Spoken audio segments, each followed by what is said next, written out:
read 125 books in the year of 2024, and these are my favorite ones. So I've divided them all into their respective genres. So we have fantasy, we got romantasy, romance, literary fiction, horror, and historical fiction on our list today. So we're gonna start with fantasy.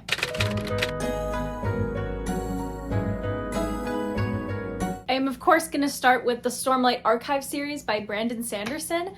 This series, oh my goodness, I think about this constantly. It's one of those series that it's like a 500,000 star rating for me. It's high fantasy. This is the first arc in the series. This one just came out this year. Oh, what's upside down? This one came out this year, and there are going to be 5 more books in the series. The first book in the series is The Way of Kins, and this one is so good because it really introduces you to the world and the characters, and it's just so fun. And it's really funny because when I first held this book in my hands, I was like, this is such a huge book, but now it feels tiny in comparison to the 5th book in the series. So it's kind of funny how time changes things like that. Each of these books focus a little bit more on one character in particular. So it's a high fantasy with a gigantic multicast, and so you do get the perspectives of these different characters, but Kaladin is the one who's focused on the most in this story. So we get his backstory, his childhood, who he was, how he went from a surgeon apprentice to a soldier to a slave, and his journey as well as the journey of other characters. So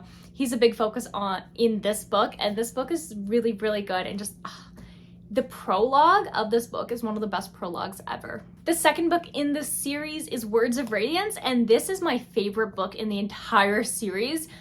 The amount of plot twists and just like emotional damage that I had from this book, I'm still thinking about it. I'm still screaming over it. This book is incredible. This one follows one of the characters named Shalin. This one has kind of her backstory and who she is and her kind of story, as well as all the other characters. It's confusing though because Kaladin's on the front of the book, but his book was more focused, like his story was more focused on the Way of Kins. But yeah, this one is my favorite of the entire series so far. It's just so good, and it's one of those things as well that it's like the first book was good, but then the second one like knocks your socks off. In the third book, we have it about Dalinar, which I like to call this one Dalinar Suffering for over 1,000 pages. This is Oathbringer, and this follows his story and his backstory as well as like all the other characters that we're focusing on in the story. And there's just so much that happens, and I find it really hard to talk about these books without accidentally spoiling everything,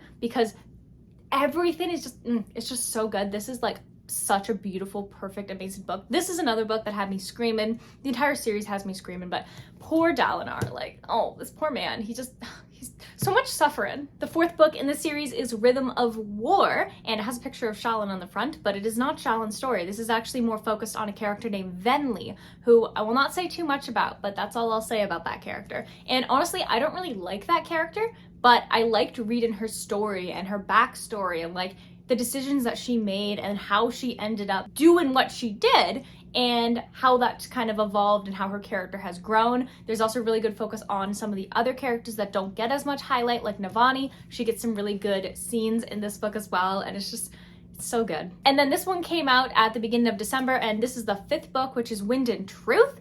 And this book is also emotional damage, crying, screaming, throwing up, all that good stuff. And this follows a character named Zeth, and we get his backstory as well as just like the progression of the other characters and their journeys. And it's such an epic journey. It's just incredible, okay? Like you just have to read it to really understand how amazing it is, and the growth of the characters and the world that Brandon Sanderson has created, and the magic system, and even just like the technology itself and how like the machines and stuff work too is like mind-blowing. Like it all seems to make sense, and it seems to have a lot of like kind of like science to back it up, and there's just so many amazing things about these books. And as somebody who reads a lot, these books, every single one of them, all 5 of them, have got me like mind blown. The plot twist I do not see coming. There's plot twist within plot twist. The magic is amazing. The world is amazing. I just love everything about it. So yeah, incredible series. 1,000,000 stars out of 1,000,000. Another one in the fantasy category is also by Brandon Sanderson, and this is Warbreaker. And this is just kind of a one-off story, and it really works well because in Brandon Sanderson books, there's this thing called like the Cosmere, and so there's like a certain read-in order that's recommended to read the books because there's like references to this book in like Stormlight Archive or in his other 100 million books that he has. So I ended up reading this one, and it's really cool because it follows along two characters who are sisters. So we have Ciri, Viviana, and then there's also this god called Lightson. And the general premise of this book is that people can use colors, like they can kind of like absorb color and use it as magic, and they can use the magic to like tell things to tie stuff or move stuff or attack people. Like there's like really cool stuff because it's with these breaths that you have. The main character in this book, I would say, is Ciri, and she ends up having to do this arranged marriage with this guy known as the Godkin, and he's like the god of gods. And so the story is really interesting because it follows her trying not to get killed by him, but there's like a lot of underlying mystery about like who he is and like who the gods are and how the magic works. And there's just so many really great things about this book. If you like just like fantasy one-off, you don't need any other books that come after it, this one was really cool. And it also has Nightblood, which is one of my favorite sword characters. It's like a sentient sword, and it's really, really fun. And the world, just his imagination is so cool to me. And yeah, I really liked this one. And it has romance. This is one of my favorites because of the romance in it, because Brandon Sanderson doesn't really do romance. The most you get is maybe like a fade to black or like a handhold or something like that. But this one had a lot of just like character development and people falling in love with each other, and I just thought it was really sweet. And then last in my fantasy category, we also have Brandon Sanderson's Mistborn trilogy. Although I didn't really like the second book that much, the entire trilogy as a whole is actually really, really good. The first one is amazing, and the third one is amazing as well. You have some really great characters, and you have a really cool magic system. The magic system in Mistborn is cool because there's like these metals, and depending on which metal you ingest, it can help you do different things. It can help you be stronger. It can help you like see like these lines that are connected to help you jump better. And there's like a bunch of other things that you can do with it as well. Like kind of things are like kind of slow motion, or you see like two versions of people, and it's really, really cool. And not everybody can use all the metals. Only people who are Mistborn can use all of these metals. And then there's other people who can only use one type of metal, and so they only can use like one power and all of that kind of stuff. And it's really fun. And it was actually a series that I read. Well, I read the first one when I was like 16 or so, and then the emotional damage I got from the ending of the first book was too much for me. So I didn't finish the series until 2024, and I reread the first book and then I finished the trilogy, and it's so fun. There's basically this guy called Lord Ruler, which I know the name is really weird, but whatever, it's fine. And he is in charge of everything. And so our main characters are kind of like on a rebel side, and they're working on overthrowing the Lord Ruler and fixing the government. A lot of the stories that I really liked growing up was like a dystopian rebellion, but Brandon Sanderson always adds that extra little bit of twist with his magic systems and his beloved characters and the growth that they go through, and the way that the rest of the series is done too, because it's really interesting the way that the first book ends and how there's so much more to the story than just overthrowing the Lord Ruler. And we'll leave it at that. But yeah, it's really good. I definitely recommend it as the first one that you should read if you're going to be getting into Brandon Sanderson. It just makes sense to read this one first. And in Stormlight Archive, there are mentions to the Mistborn trilogy.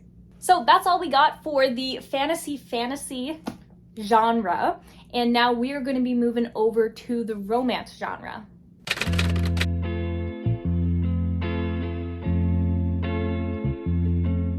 We're going to start with Funny Story by Emily Henry. This book, honestly, I loved it so much. It was so funny. It was so real. The writing is so good in this story. And it's also just like such a bizarre premise, but so well executed. These two characters were basically, she was engaged to a guy, he was engaged to a girl, and those people end up realizing that they're actually in love with each other. So they get engaged, leaving these two people to be like, what the heck just happened? Like, we just lost our fiancés. And then they end up becoming roommates because last minute kind of thing, right? Like they just lost their fiancés. And so she needed somewhere to stay. And so they're roommates. And so you get a really cool like roommate dynamic where all these characters are the only two who really understand what it's like to go through this kind of weird, uncomfortable experience. And he's kind of mean at the beginning, and she's obviously really heartbroken, and they end up getting to know each other a little bit better, and then romance flourishes. And this book was like laugh out loud funny. I loved all of the characters. Everything about it was just like, honestly, it's so good. This is one of those books that I would probably reread again just because it's so good. Another book by Emily Henry that I absolutely sobbed over, like I actually cried over, is Beach Read. And I did not expect this book to be as complex as it was. Like, I was expecting a really cutesy, beachy, silly kind of book. It was so much more than that, and I still can't believe it. Like, I actually cried reading this book because it was just so good. And Emily Henry, her writing is so captivating, and her characters are so real and raw and troubled and like all of that I just, my heart just hurts. So the premise of this book is about two writers, which I think is one of the reasons I really liked this book as well, because I am also a writer. And so these two characters are polar opposites. They write complete opposite stories. And so they end up on like neighboring beach houses, and they kind of make like a bet that they should write completely different stories than they usually do. And so our main female protagonist is like, okay, I'm gonna teach you all about romance. And then the male main protagonist, he kind of writes like literary fiction, the next great American novel kind of stuff. And so they end up taking each other on like little like field trips to understand the genres a little bit better. And so obviously, because she's teaching him about romance, there's some romance in this book, but there's so much more that happens in this book, and like it's heartbreaking and beautiful and amazing, and I highly, highly recommend this book. Speaking of books that broke my heart, both of these ones did as well, by Lauren Nolan. The first one is If He Had Been With Me, and the second one is If Only I Had Told Her. Both of these books.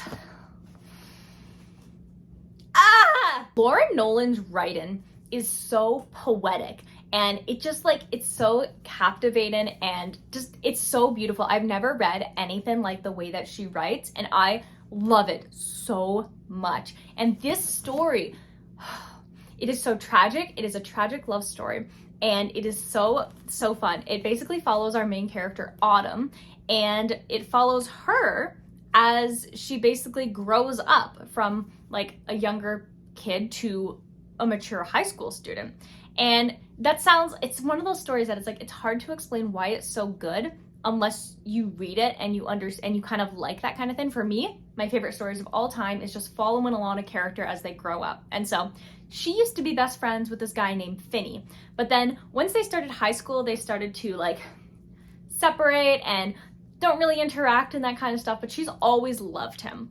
And so he ends up dating somebody else, she ends up dating somebody else, and sometimes their paths cross because their moms are best friends. And so the story really just follows, like she wonders, like, if things were different, what would they be like? Like, what if we didn't separate? What if we were still best friends? Like, all of this, and just everything about it. I'm not gonna spoil anything to you. Just know that these are heartbreakingly beautiful. Now, this next romance book is one I did not expect to like as much as I did, and that's Birthday Girl by Penelope Douglas. For me, I wanted to read it because it just like was fascinating to me that it was such a big age gap. Our main character, Jordan, ends up falling in love with her boyfriend's dad. Yeah.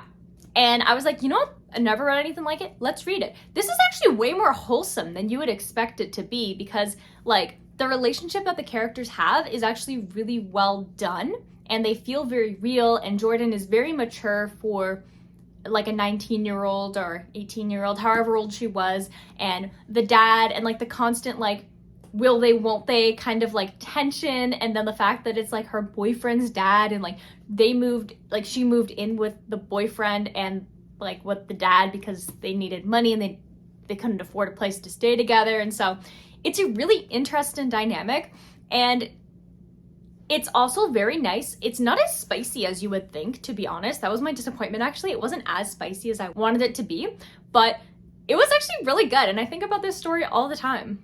How to End a Love Story by Yulin Kwan. I tell people about this book all the time. This is one of my favorite books of all time. I'm like, oh, this is my favorite book. Like, yes, it is. This is a video all about my favorite books. So I don't know why I'm acting all surprised about this book being in here, but this book is so beautifully tragic. The theme going on with my favorite romance books is that they are beautifully tragic. In this book, our main character's sister ends up passing away, and she passes away because she jumps in front of a car which is driven by our male main protagonist. And so the sister, even though she knows it's not actually this guy's fault, he just happened to be the car that the sister jumped in front of, she hates this guy. She and her family hate this guy. They blame him for her sister's death. And it is really, really, really raw and painful. And so what happens is that our main character, she ends up becoming like a really famous young adult writer. And so her books are going to be turned into like TV shows and movies and stuff. But one of the producers is the guy that she hates, that she and her family hate. And so having to watch them like try to work together while also like understanding like the complexities of, she knows that it's not his fault, but she can't stop hating him, and he feels super guilty, but he also knows that it wasn't his fault, but he's still super like depressed and sick about it. And like yeah, it's really good. It is really, really, really good and heartbreaking and beautiful and amazing. And it asks the question like, is it okay to fall in love with the man who killed your sister? The next book that we have is Kara Bastone's Ready or Not. This book was another one of those ones that I was like so surprised at how much I absolutely adored it. We have our main character who, she has a one-night stand, which is completely out of character for her, and she ends up getting pregnant because of that. And so there's some drama as well because like her best friend has been trying to get pregnant forever and she's having fertility issues. There's some really good aspects that highlight what it's like to deal with that kind of stuff. And then her best friend's brother, who's always been in love with her, kind of steps up and is trying to help her with this pregnancy, and they end up getting closer, and it's like a friends to lovers romance, and it's really, really cute, and it's also sad at times. And I honestly didn't like our main character at the beginning, but at the end I did. And Shep is the male main protagonist, and he is absolutely golden retriever, beautiful man, 10 out of 10. I love him so much. He is a perfect book boyfriend, and this entire book was just really, really well done. Another book that I didn't expect to love as much as I did is My Roommate is a Vampire by Jenna Levine. This book had me cackling. I was having such a great time. It's basically about our main character, Cassie, and she ends up seeing this like apartment listed, and she's like, wow, that's really cheap, and she needs somewhere to stay. And so she ends up going there, and it's by this guy, Frederick, and he's a vampire, but obviously she doesn't know that. And so it's a really funny like roommate dynamic where he's a vampire and we as readers know he's a vampire, but Cassie does not know that he is a vampire. So there's a lot of really funny, silly antics that the characters get into and weird things that happen, but he's also really romantic, and he leaves her like letters, and they just like they write to each other even though they live in the same house because they have opposite hours, right? Because he's a vampire, he stays up at night, she's awake in the morning. And it's honestly just really fun. It's really goofy, it knows what it wants to be, and it is laugh out loud funny. I love this book so much. For Christmas books that I did not expect to love as much, we have How My Neighbor Stole Christmas by Megan Quinn. This book, not only was it just yummy, yummy spice, it was also so silly, and it knew exactly what it wanted to be. And I'm honestly surprised that a Christmas book has made it in my list of amazing books that I've read in 2024. But yeah, this one did. And it's basically about our main character story. And she ends up unwillingly becoming part of this Christmas competition that the town runs, and it's on because her great aunt got injured, and so she wanted somebody to do that and represent her on her behalf. And then her neighbor, Cole, he's basically, think like your Hallmark plaid, owns a Christmas tree farm kind of vibe. That's who this guy is. And he and Story used to be like kind of like friends and stuff before she moved away, but she ended up talking smack about the town that he ends up loving, because after his parents passed away, he ends up like getting a lot of support and love and care from the town, and she didn't know that. So when she's talking about that, like, that's the last conversation they have. And so he's like, she doesn't deserve to be like the #1 Christmas person. And so he enters the competition because he wants to beat her. And it's an enemies to lovers with fake dating, where there's all these different competitions like candy cane making and Christmas stocking and the best decorated house on the block kind of stuff. And it's really, really fun. It's really silly. It's honestly really silly. And I was laughing out loud. There's some really good spice in this book. Honestly, really, really good. Next up, we have Icebreaker by Hannah Grace. And this book, I constantly think about the Uber scene. This was one of the first like kind of spicy books that I ever read. It was also the first book that I reviewed and read on my YouTube channel. So it kind of holds a special place in my heart for that reason. And I really enjoyed it. I devoured this book in like less than 24 hours. It was really good. I had a really great time. And it's basically about a figure skater and a hockey player. And they are kind of like rivals and all that. And she's like, I don't date hockey players. But then it kind of follows along, like they have to use the same rink for their practices. So she'll be practicing, and then it's like the hockey boys come in and they take the rink, and now she's like, oh, these hockey guys like taking away from our practice and stuff. And it follows along that kind of dynamic. And then eventually the characters get to know each other a little bit better. Like there's some really good spice, like I mentioned, and the characters have a lot more personality and a lot more like kind of stuff going on in the background that I thought was really good. So yeah, I really did enjoy this story. I thought it was really fun, and I do think about it very often. Next up, we have Abby Jimenez's Just for the Summer. And this book was actually recommended to me by one of my subscribers, and I was like, oh yeah, I'll check out this book. This book, I think about, there's this one scene where the guy is like swimming over while the girl is sick, and he needs to like make sure she's okay and takes care of her and stuff, that I think about almost on the daily. And this story is really fun because it's basically about these two characters who think that they're cursed when it comes to love.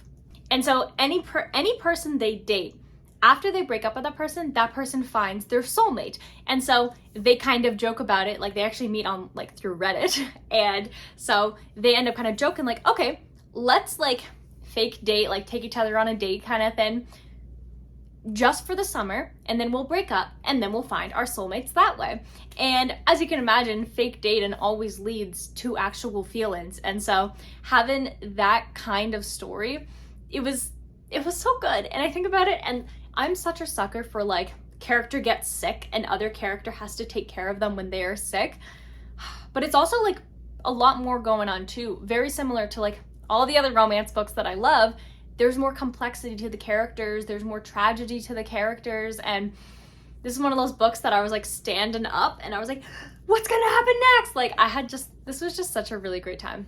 And last in our category of romance, but certainly not least, this is in no particular order, by the way, is Happily Never After by Lynn Painter. This book I devoured. It is so fun and silly and goofy. And it's basically, there's this job that this guy does, and he is a professional objector. So brides, families, grooms, they basically hire this guy to object at the weddings because maybe they're not able to actually object. Like maybe it's an arranged marriage, and so the characters like can't really object themselves, so they hire somebody else to do it to stop the wedding.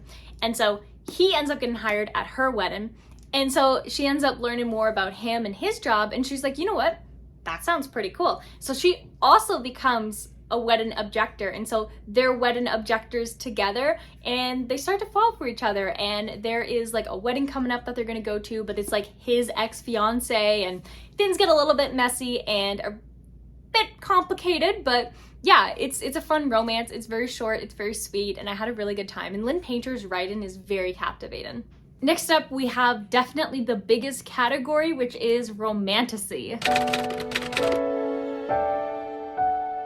One of my all-time favorite books of all time, and I'm so excited that the second one is coming out this year, is When the Moon Hatched by Sarah A. Parker. I absolutely devoured this book. I love it so much. When I think Romantasy, this is the kind of book that I want. It's got dragons, it's got magic, it's got spice, and it's just so much fun. This book basically follows along our two characters, Ravi and Khan. And so Ravi is kind of like a bounty hunter. She's hired, she kills people, she steals things, all that good stuff. And she ends up getting caught one day. And so this man named Khan is basically on this never-ending quest to basically feel something, because the love of his life died, and he's just like really, really sad about it. And so he ends up stumbling upon Ravi inside of her cell, and events ensue, and they end up working together. There's a lot of really good romantic tension between the two, and there's a lot of really great mystery and unresolved trauma between both of the characters. There are dragons. These dragons, they were fed up with humans pretty much is the short of it, and they turned themselves into moons, and these moons are starting to fall and break. So yeah, it has a really cool magic system. There's some really great dragons. The romance is awesome. I'm not usually a fan of the kind of like amnesia trope, but honestly, this book did it in such a beautiful and tasteful way. I loved it so much. I'm so excited for the next book. You don't even know. Next up, we have Bride by Ali Hazelwood. This book, I really love this book. I have never really read anything that has this like thing called Noddin. I still don't really understand what that is, but apparently it's very, very popular in kind of like the werewolf realm. So that's in this book. But what I liked about this book was that it's a vampire who is in an arranged marriage with a werewolf. And in this world, they're like super mega big enemies, and it's a political kind of move. And that these two characters start off kind of like hating each other, not trusting each other. And then as they kind of grow and get to know each other a little bit more, you get more of their personalities, more of their backstories. You get to learn more about them as characters and the complexities between the characters, and watch them slowly fall in love with each other, even though they're supposed to be mortal enemies. And it's really, really fun. I had such a good time with this book. It was funny at times, it was serious, and there's definitely room for another installment in this book series. So yeah, I had a really good time with this. It was just such a great paranormal romance. I never stopped talking about this book, A Fate Inked in Blood. I love this book by Danielle L. Jensen. This book I think about all the time, and the second book is coming out this year as well, so I've been counting down the days. I'm really, really excited for it, and this book is really fun. It's like, think like feminine rage as a book. And so this follows our main character, Freya, and she ends up discovering that she's a shield maiden. So she has this magical power. Well, she already knew about it, but it was kind of discovered, and that's kind of like the way it goes. And because she's a shield maiden, she's basically somebody that these other rulers have been looking for. And so she ends up getting engaged to this man who wants to use her powers to win this war and stuff. But it's her son, Bjorn, that she ends up falling for. And the tension and the romance between Freya and Bjorn is so amazing.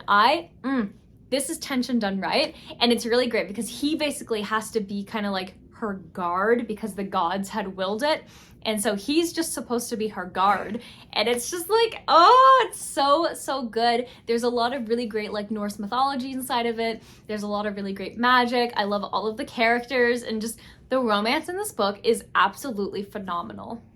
A Song to Drown Rivers by Anne Lane is also another amazing book full of like Chinese folklore. It's about this woman named Sisu, and she is absolutely drop dead gorgeous. And because she's so beautiful, she kind of attracts the eye of the military, and they end up using her to kind of infiltrate the enemy empire and try to get her to seduce their kin so she can kill them and stop the war.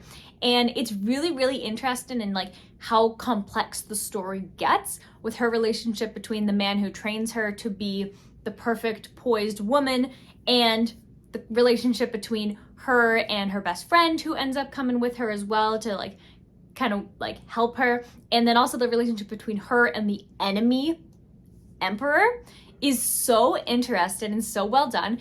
And this book, the ending, had me absolutely feral. Like, this is an excellent book. And the writing in this book is absolutely gorgeous. It is so beautiful. You can see, smell, feel, hear every single thing. All of your senses are constantly engaged in this book.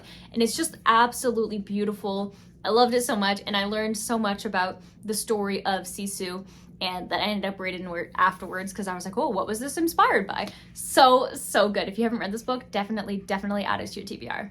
Throne of the Fallen by Carrie Maniscalco is one of the best underworld stories that I read this year. Well, last year, I guess now because of 2025. But this book was so much fun. It follows Prince Envy and a human woman named Camilla. And what's interesting about it is that Prince Envy ends up kind of getting into this agreement that if he plays this game, he'll be able to save his people in the underworld. And so to play this game, he has to basically go around. It's kind of like a scavenger hunt in a way. And he ends up meeting Camilla, who is an artist, and she paints really, really, really perfectly accurate pieces of art to the point that she like forges them and sells them. And so she kind of gets blackmailed into working with him. And the tension between Envy and Camilla is so good. And Camilla has like some secrets that she's trying to hide about her family and her past, but she has to end up working with Envy for this game. And like, it's absolutely just, it is so good. And Carrie Maniscalco's writing is so good. It's always been good since her debut of Stalking Jack the Ripper. And I believe this is her first adult story. It is so well written. The characters are so great. They're all so likable. And it's just so much fun. If you like demons and spice and fae and all of that good stuff, this book is really, really great. Next up, we have Phantasma by Kaylee Smith. This book, I devoured it in less than 25 hours. It was so binge-worthy. Even though I have a couple of critiques about this book, mostly about the romance not actually being that good and the ending being very rushed, this book has one of the best openings ever. Honestly, in my opinion, it's like up there. We have like the Stormlight Archive Way of Kin's opening, and then we have Phantasma's opening. And they're both very different, but they're so well done. And what I loved about this book was just like how binge-worthy it was. It follows along our main character, Ophelia. And this is like a gothic romancy book. And so Ophelia is from a family of necromancers, and her mom is murdered, and so she ends up acquiring her magic. And her sister Genevieve ends up entering this thing called Phantasma, which is basically run by a bunch of devils, and it's like a bunch of different kind of levels, like the 9 circles of hell that you have to go through. And whoever wins ends up getting one wish at the end. And so her younger sister Genevieve is very impulsive, and so she ends up going to Phantasma to try to solve the money troubles that Ophelia and like the family is having now that the mom has passed away.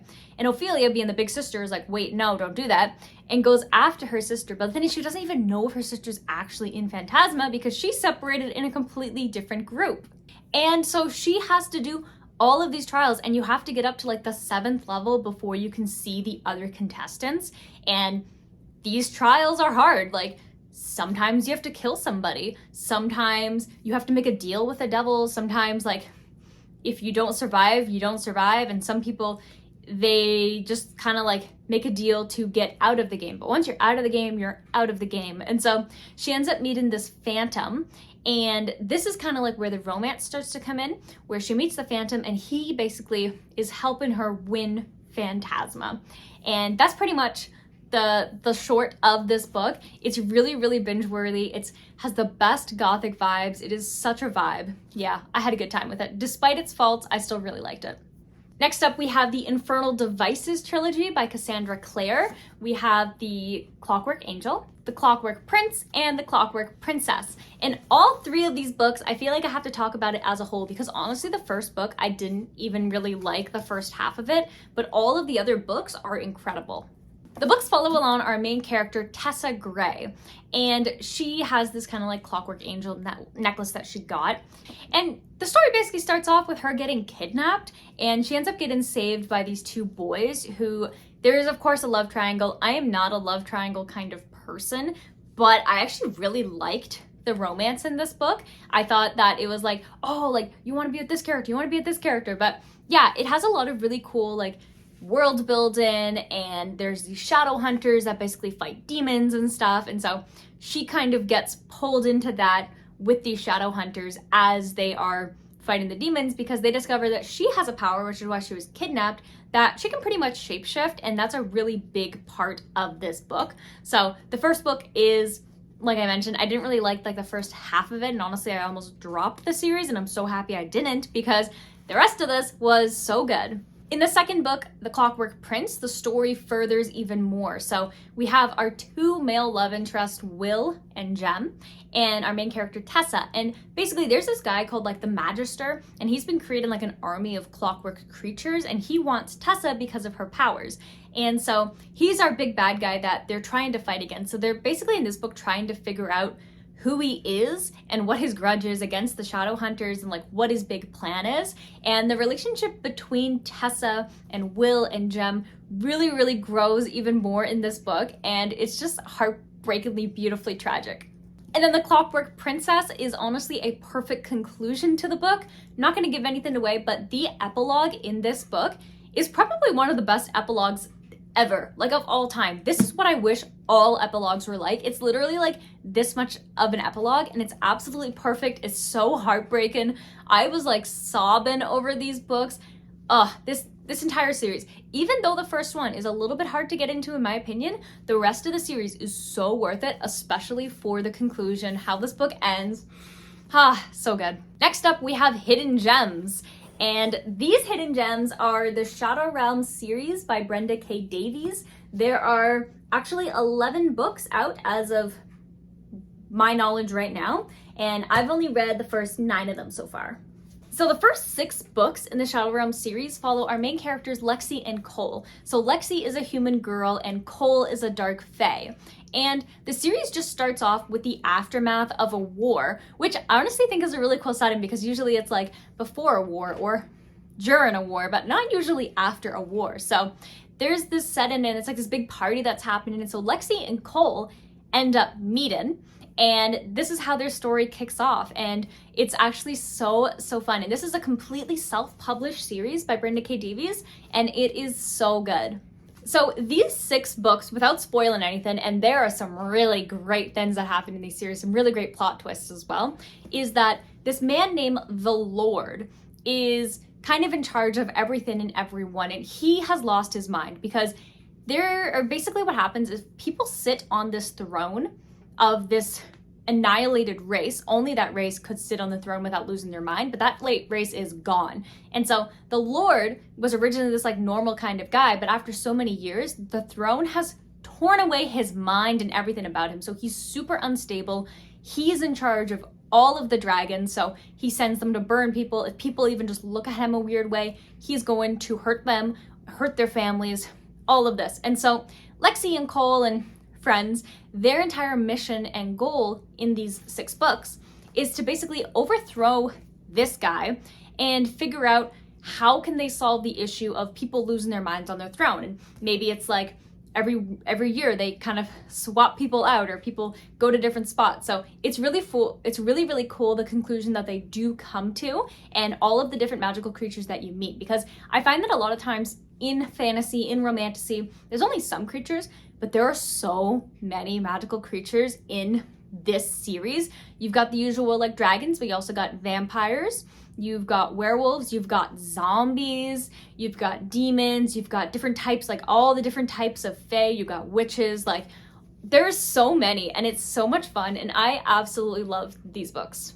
The other books, 7, 8, and 9, are about two of the kind of side characters in the series. I'm not going to say who because it's a big spoiler actually, who the romantic interest is in these stories. But these ones are fun because it's basically these characters are stuck in this realm that they cannot get out of. And it's super, super deadly. And people have been stuck there for so long that they've started to create like a town and stuff. But these characters don't want to be there forever. They want to go back to their families. They want to attend the events that are happening in other realms, but they can't leave this realm. So these three books follow these characters as they try to fight against falling in love. They made a new cast of characters and they try to get out of this realm that's trying to kill them and refusing to let them leave. So these were really fun as well. I loved them. So yeah, so underrated, but so good. Next up, we have one of my other all-time favorite series of all time, the Emily Wilde series. The third book is coming out next month, and I'm so excited for it. I absolutely love Heather Fawcett's writing, and she's done such an excellent job in weaving in like folklore with just such beautiful, colorful writing and such a lovable protagonist. In the first book, we're introduced to Emily Wilde, who absolutely loves studying fairies, but she is really, really bad at socialization. And so she wants to study these fairies known as the Hidden Ones. So she goes into this kind of like Icelandic town and everybody hates her because she doesn't know how to interact. And honestly, my headcanon is that Emily Wilde is autistic and she just seems to have a lot of the traits of it. And I think that that's absolutely great. I see the representation of her in this character. And so she's there, she comes off the wrong way to people, and she also has an academic rival named Wendell Bambley.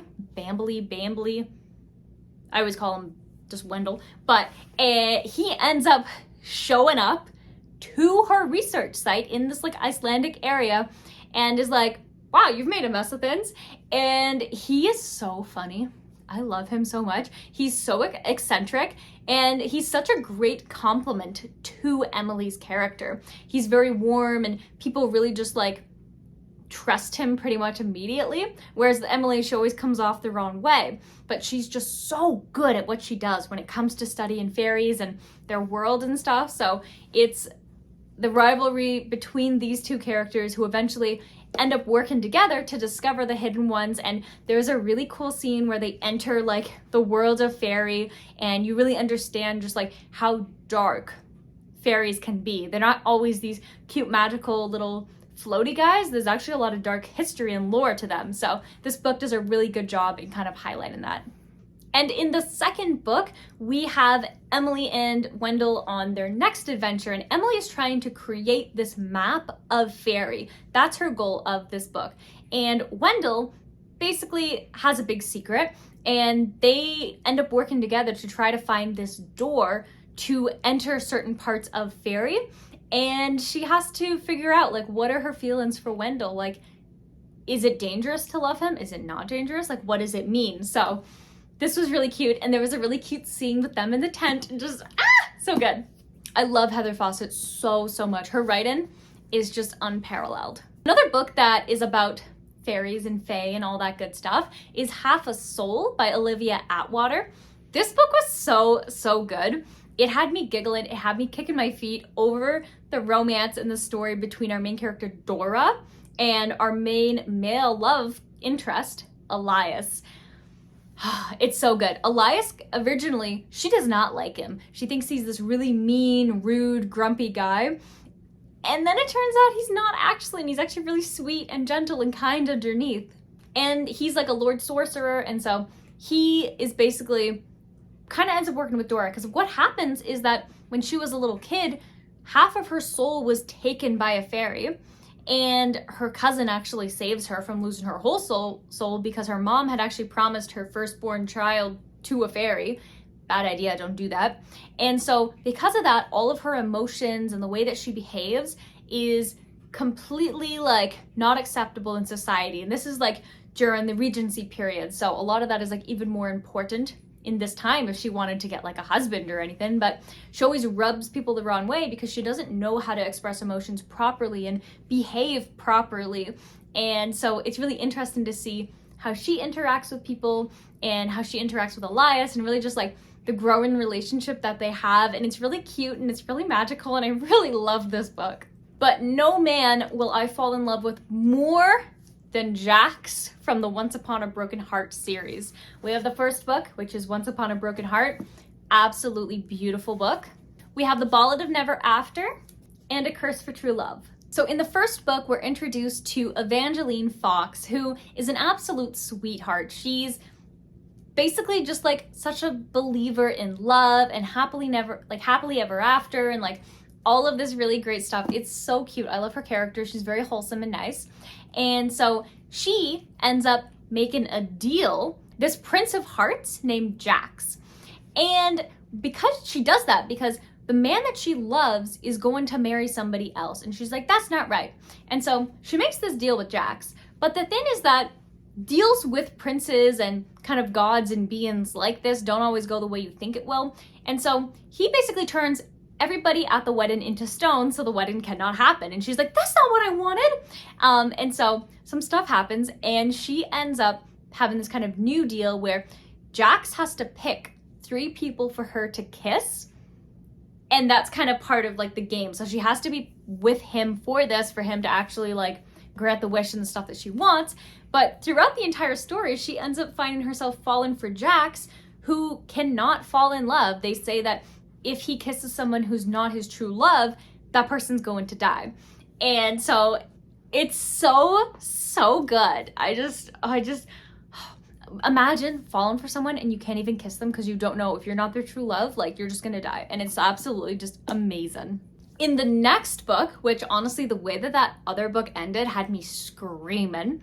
This one is also incredibly amazing. And in this one, basically, Evangeline doesn't want to work with Jax. And what happens is there's like this love curse that actually turns into this murder curse. And these people, somebody is trying to kill Evangeline. And so she and Jax have to like team up to kind of break this curse. I love them so much. It physically hurts. And then in the last book, so much happens. So much happens. Honestly, this book, I was actually a bit disappointed in because there's a lot of like loose ends that were not cleaned up. But I like to believe that there's going to be like a novella or something that is going to clear up the rest of that. But either way, I still really loved the entire trilogy. It's so good and devastating and heartbreaking and magical and beautiful. And the amount of times I screamed reading this book, like this entire series, so amazing. There's just something so captivating about Stephanie Garber's writing. The book literally starts off with the perspective of a doorbell, and she does it in a beautiful way. And just every single time that I read something that she has written, it's just absolutely beautiful. It's so poetic and fun, and I love Jax. Jax, he's my man. Jax is the man for me. I love him so much. It's not even funny. I love him. I love him. I love him. In 2024, Crescent City #3 came out. And although I read the other 2 books before 2024, I'm going to kind of include them all because this is like a series. So in the series, there's House of Earth and Blood, House of Sky and Breath, and House of Flame and Shadow. I honestly almost dropped the first book because it was just so complicated and hard to get into. But once you hit that 100-page mark, the series flies by, and I actually think that the series gets better and better as it goes along. And what's different about it is that unlike the rest of Sarah J. Maas's books, this one actually is more modern. There's like cell phones and stuff, which honestly rubbed me the wrong way because I was like, what is this? I wanted fantasy. But eventually you get used to it. And it's really interesting because there's a bunch of different magical creatures similar to like in Shadow Realms. So you got different types of fae, you have werewolves, you have vampires, you have undead, you have angels, demons, like all of this good stuff in this world.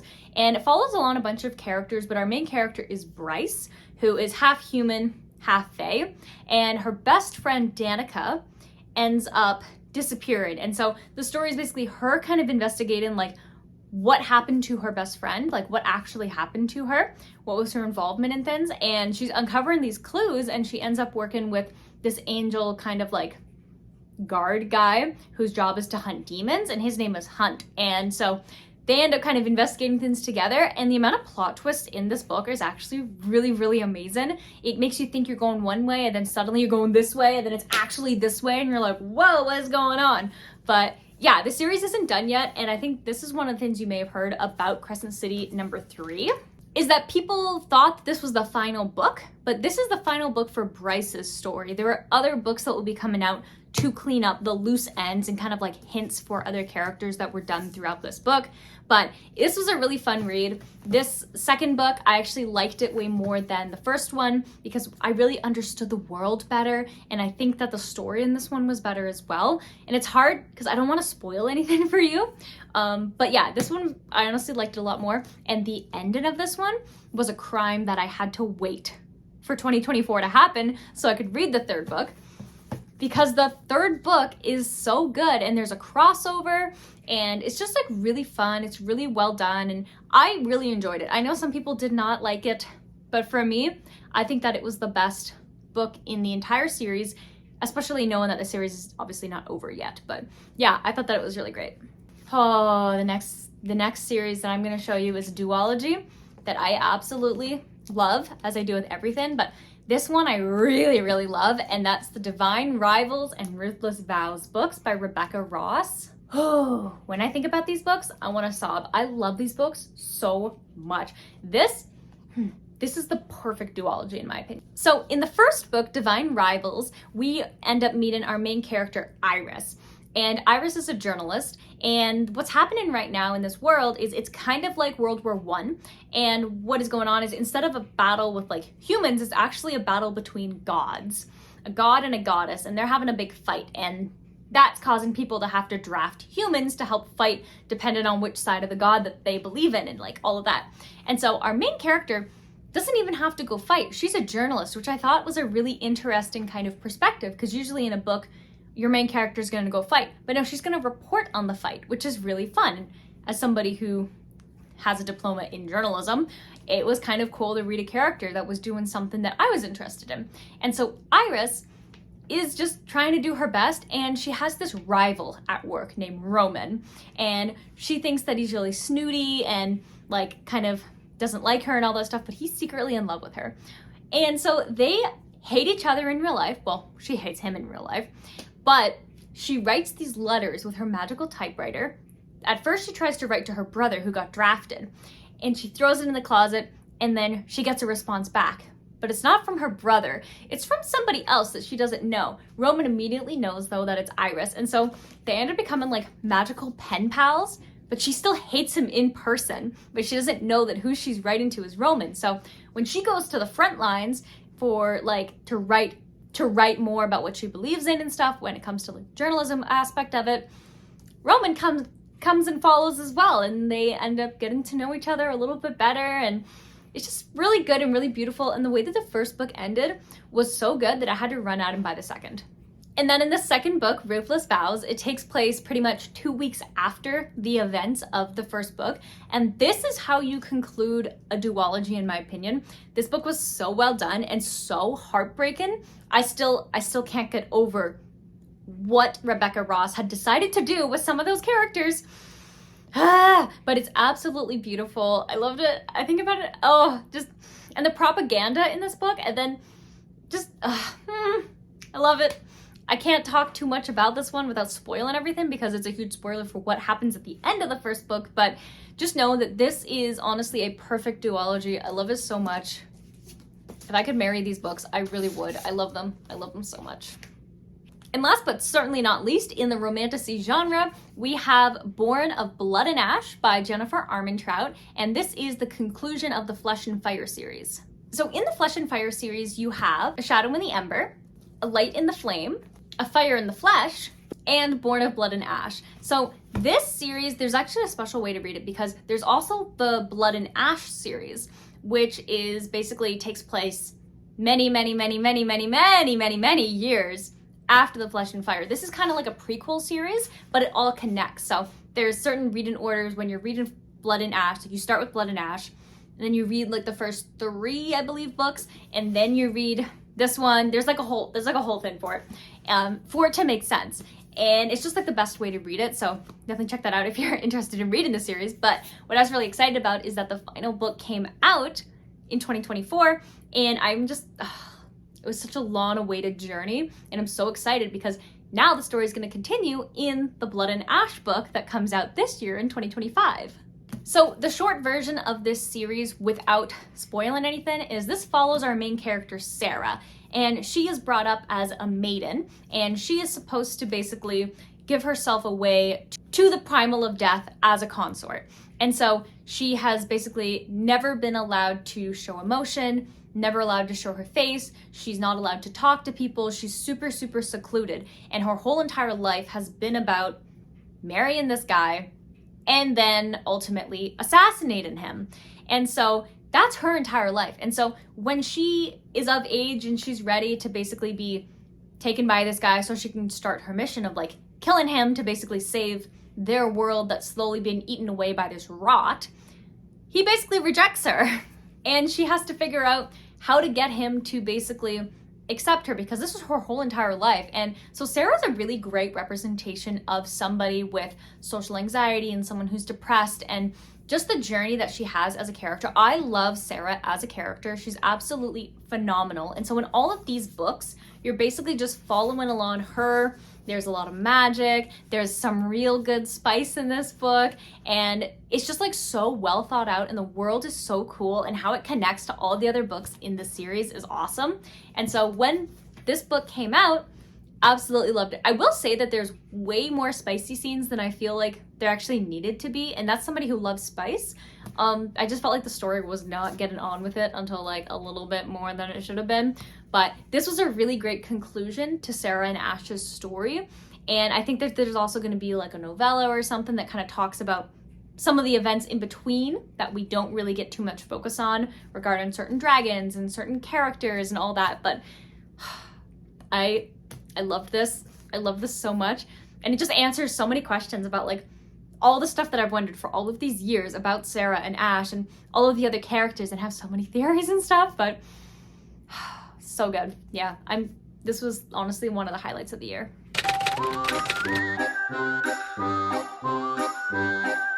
Now, I don't read a lot of horror, so this list is very, very small, but the first one we have is Dearest by Jackie Walters. This book, I could not put it down. It's very short, and it honestly had me in for the ride. I was buckled in.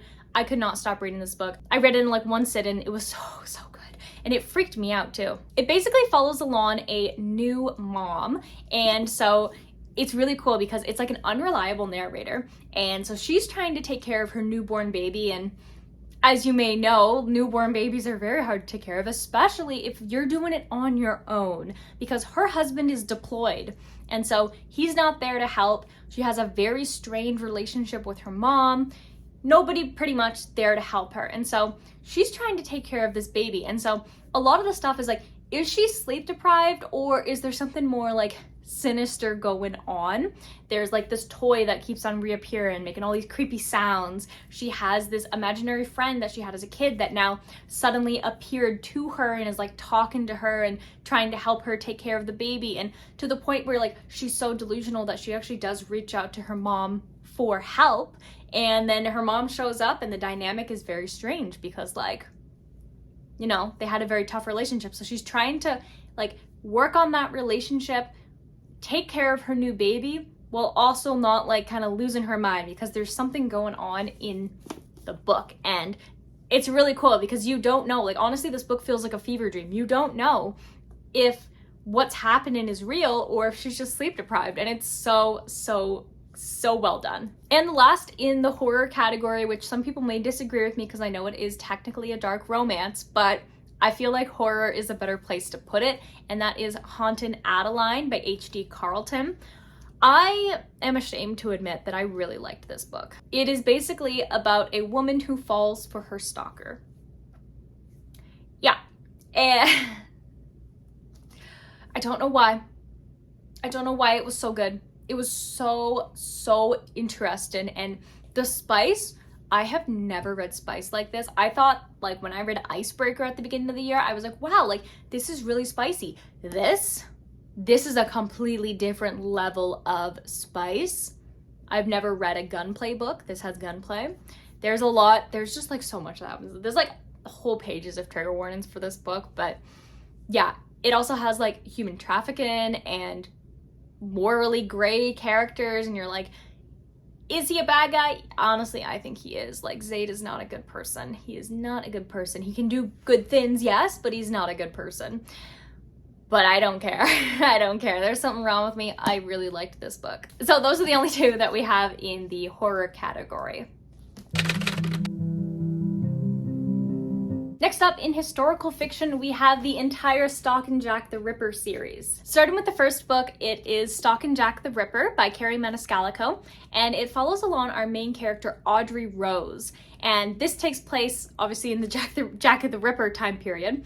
And so Audrey Rose is actually studying to a forensics person who basically carves the cadavers, like the dead bodies, and investigate them, find out how they died. And so she's kind of like a Sherlock Holmes-esque kind of woman.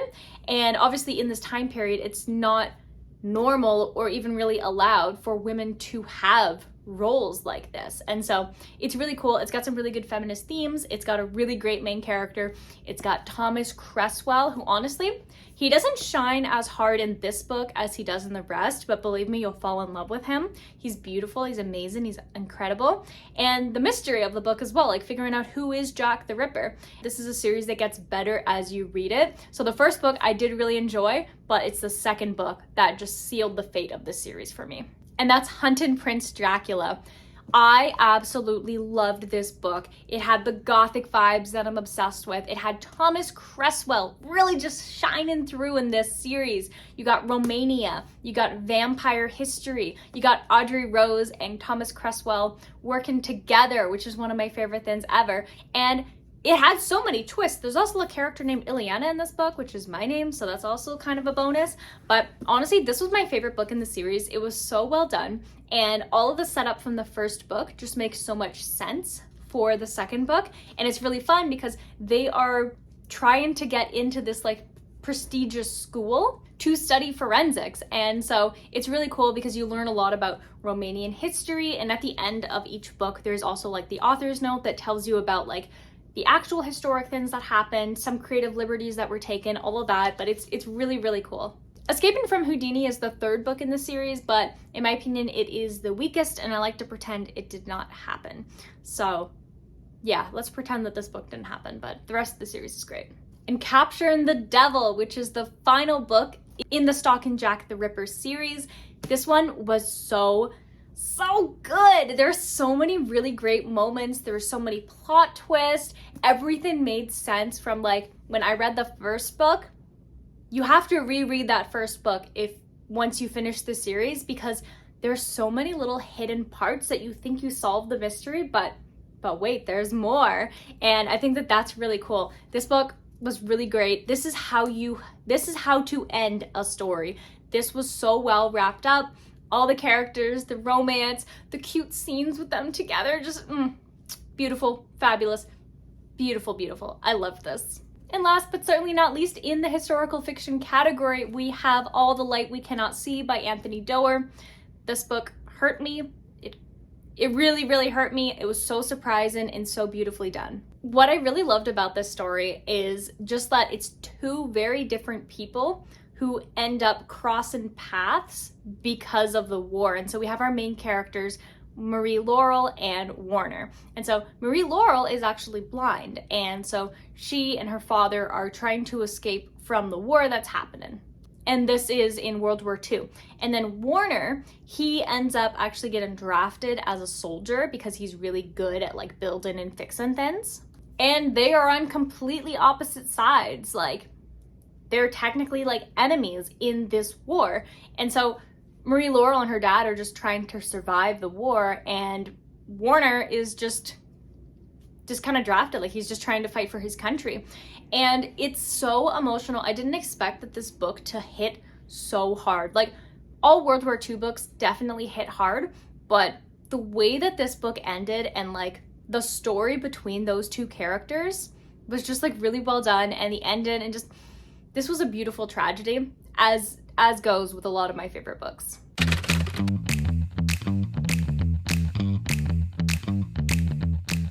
Literary fiction, we're gonna start off strong with Carrie Soto is Back by Taylor Jenkins Reid. Honestly, I don't really know anything about tennis, like, at all. I've never really had an interest in tennis, but I loved this book, and it's because of the way that Taylor Jenkins Reid creates characters. Carrie Soto felt so real. Carrie Soto was basically known as like the battle axe. She was a really amazing tennis player, and then she retired. But then somebody's coming for her title, somebody younger, somebody new, and she's going to get the title. And Carrie is like, no, I can't lose my title. Like, I worked so hard for this. So she comes out from retirement, and she and her dad end up like training together, which is great because they had a bit of a falling out, and then they're getting back to kind of just like talking again and stuff. So her relationship with her dad is so wholesome and so cute. I love it. And so she starts training with her dad, and then she wants to go and actually compete so she can keep her title. But the thing is that she's so much older now that her body obviously can't do the same stuff that it used to. And it follows kind of like her struggles of that, and always wanting to be number one and working hard, and then seeing other people take away things that she cared about and wanted and loved. And it's so emotional, and it's so beautiful, and I really love it. It honestly, the way it was written, I was like, it felt like I was actually watching some dramatic tennis game. And Carrie's character, so real. The dad is so real. Just so much about this. I'm a big fan of this book. Next up, we have Lessons in Chemistry by Bonnie Garbus. This book was so fun. When you would, like, if you were to tell me that there is a dog that you get the point of view of and it kind of talks, I'd be like, I'm not really interested. But I actually loved the dog. I love the dog in this book, and I love the story of this book. And it's basically about our main character, Elizabeth Zott, and she is a chemist. And of course, people are like, you can't be a woman chemist. And she's like, I'll show you, I can. So she's a woman chemist, and she ends up falling in love with this guy who's also a chemist, and they have a beautiful child together. And then tragedy strikes, and now she's a single mom with this child that she needs to raise. And so she ends up not being able to pursue her chemistry job, and so she ends up instead becoming like a TV show host with a show called Supper at 6, where she teaches you how to cook while combining like chemistry, while also encouraging women to be independent and to be strong and to not just like stick to the status quo. And that becomes very dangerous because people are like, what are you doing? You can't do that. Like, women aren't allowed to do this kind of thing. So it's a really, really great book. It's really funny. It's really emotional at times as well. And I absolutely adored it. I love this book. Next up, we have 5-Star Stranger by Kat Tan. And I did not expect this book to hurt me as much as it did. It's really cool because you never get the name of the character in this book. He's a rent-a-stranger, so people rent him for whatever, for a fake fiance or a fake date or really anything. But the main story that we follow is his role as a fake father. And that's already like, wow. And so he ends up getting hired as a fake dad for this little girl for years and years and years. So this little girl honestly thinks that this is her father. And it's so sad because he actually does start to care about this little girl, and she makes him realize that there's so much more to life than just like working away and making money and all of this stuff. And he really loves this child, and he cares about her so much, and she cares about him, but he's not actually the dad. He's just someone who was hired to be a dad. And it's really emotional as well because like the reason he takes on all of these roles is because he's trying to run away from his past of loss and sadness and all of this. And it's honestly a beautiful book. Made me cry. It's also really short, and it's so good. Next up, we have R.F. Kuang's Yellow Face. This was another book that I was like, holy wow, is this a good book. It has a very unreliable narrator and a character that you will hate. I absolutely despise this main character from start to finish. She's a horrible, horrible character, but I could not put this book down. I was like rage reading it, but like I loved it at the same time, if that makes sense. And it's basically about a woman who steals her best friend's manuscript. Her best friend has like this super bizarre death. And so the girl is now just in her home and she sees the manuscript and she's like, steals it, changes a little bit of it, and then is like trying to convince herself that it's actually hers, so it's not bad if she publishes it. Like her friend would want her to publish it. And I say friend because she actually hates her, but the friend didn't know that. And so yeah, she basically steals this, and the whole entire book is her trying to convince herself that like, hey, you know what, I'm actually doing the right thing, I'm publishing this beautiful masterpiece, I made it my own. And so she publishes it, and then people online start to be like, hey, you know, this seems oddly familiar to somebody else's writing that you were close to. And so the character is constantly like backpedaling, and like she has really bad anxiety. Honestly, I had so much anxiety just reading this book. And so now people are like, you plagiarized this. And now she's trying to like convince herself that she didn't and convince the world that she didn't. So then she writes another book, but she plagiarizes it from something else that she stole from that best friend.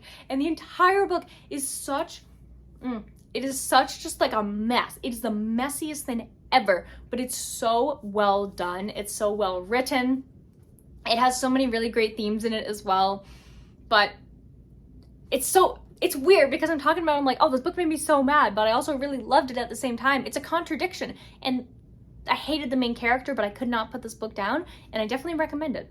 And last but certainly not least, in our literary fiction category, we have The Seven Husbands of Evelyn Hugo by Taylor Jenkins Reid. She also wrote Carrie Soto's Back, which is on this list.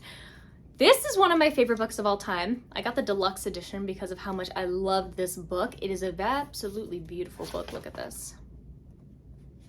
So good. This book, I sobbed. It basically follows the life of Evelyn Hugo, who is this famous TV movie star. And she now is like old, like 70, 80 years old. And so she ends up getting this journalist who has like the opportunity to interview her and tell her story, but the story cannot be published until Evelyn Hugo passes away.